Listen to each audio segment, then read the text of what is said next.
কাজী নজরুল ইসলামের ১২৬তম জন্মবার্ষিকী উপলক্ষে কবির সমাধিতে চলছে শ্রদ্ধা নিবেদন। আরো জানাতে যুক্ত হচ্ছেন সহকর্মী আহমেদ সোহাগ। সোহাগ, বিস্তারিত জানাবেন।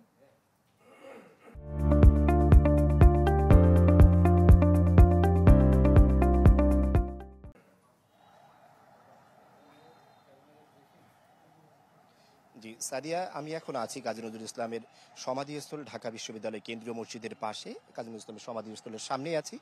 সকাল থেকে কিন্তু বিশ্ববিদ্যালয়ের ভিসি এবং প্রভিসি সহ আমরা দেখেছি রাষ্ট্রের অনেক গুরুত্বপূর্ণ ব্যক্তি কিন্তু কবির সমাধিতে শ্রদ্ধা নিবেদন করেছে। এছাড়াও সময়ে সময়ে কিছুক্ষণ পরপরই কিন্তু বিশ্ববিদ্যালয়ের বিভিন্ন সংগঠন, ছাত্র এবং শিক্ষকরা এবং বিভিন্ন সামাজিক এবং সাংস্কৃতিক সংগঠন কিন্তু এখানে কবির সমাধিতে শ্রদ্ধা নিবেদন করতে আসছেন। আজ ২৫শে মে ১৮৯৯ সালের আজকের এই দিনে বাংলাদেশের জাতীয় কবি কাজী নজরুল ইসলাম জন্মগ্রহণ করেছিলেন। আজকে তার ১২৬তম জন্মবার্ষিকী।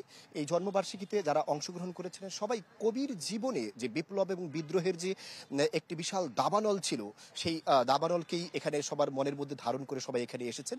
আমরা যারা এখানে শ্রদ্ধা নিবেদন করতে এসেছিলেন তাদের কাছ থেকে জানার চেষ্টা করেছি যে কবির জীবনের যে বিপ্লব, সেই বিপ্লব বর্তমানে সামাজিক মানুষ এবং শিক্ষার্থী শিক্ষকদের মধ্যে, আমাদের ছাত্র জনতার মধ্যে কি রকম কাজ করে। তারা আমাদেরকে জানিয়েছেন যে আসলে কবির জীবনের যে বিপ্লব, যে বিপ্লবিক চেতনা, সেই চেতনাকে ধারণ করেই কিন্তু গত বছর ৫ই আগস্ট বাংলাদেশে এসেছিল। অর্থাৎ তারা কিন্তু গত ৫ই আগস্টের যে বৈষম্য বিরোধী আন্দোলন, সেই আন্দোলনের বিপ্লবকেও কাজী নজরুল ইসলামের দ্রোহ এবং বিপ্লবের সাথে যুক্ত করার চেষ্টা করেছেন। এবং আমরা দেখেছি এখানে যারা এসেছেন শ্রদ্ধা নিবেদন করতে, তারা আমাদেরকে জানিয়েছেন যে নজরুলের জীবনের যে দুইটা ভিন্ন মাত্রা, একই সাথে তিনি সাম্যের কথা বলেছেন, প্রেম এবং দ্রোহের কথা বলেছেন, এবং পাশাপাশি তিনি কিন্তু বিপ্লব এবং বিদ্রোহের কথা বলেছেন।